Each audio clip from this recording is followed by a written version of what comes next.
and this question is from a psychic number 2, and they're saying, "Does the body really need a lot of sleep? Also, how do we find solace with beings around us out of our control that are suffering, such as animals and other people?" This is a 2, very empathic path. As a 2, I've found sleep, sleep's different for everybody, but it's important to find yourself that you're winding down before you go to sleep so that you can regenerate throughout the sleep process and wake up regenerated.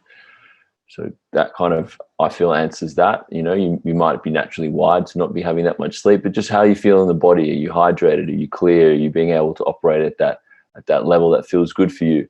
And are you meditating a lot? All of these things you might be I don't sleep very much, but I meditate 5 hours a day, so it's different. And as for the sensitivity aspect, it takes great appreciation, and the word I've found is gumption. It takes great gumption to live in this earthly plane and to feel deeply all life, but realize the life that you have and the life that you live is all that you can control. And if you're bringing that love and that honor and supporting those life forms around you and sharing that love, like love the one you're with, even if it's a little bug that crosses your path during the day, or a dog, that all of these things that are happening to other animals, but just sharing that energy with the place that you can share it with. And that's really all that you can do, and come into that balance within yourself, because there's a million infinity amount of pain and sorrow out there.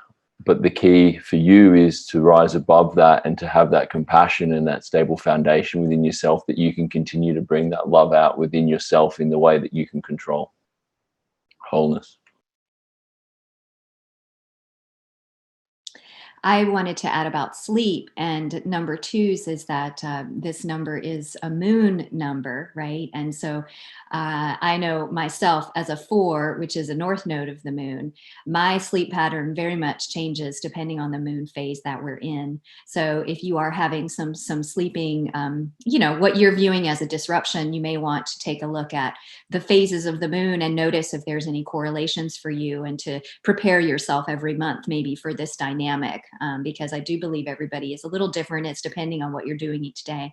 And again, just to tie into what Alistair said about the sensitivity and, and this moon, this very intuitive space, I think just to recognize that you are so sensitive and intuitive, and in this way, to give thanks, to give thanks for that. That's a wonderful ability, to have this sensitivity and being in tune to nature and all of its wonderful gifts. And so to be thankful for that gift, and then for you to give thanks to all of these wonderful creatures and beings around that support us here.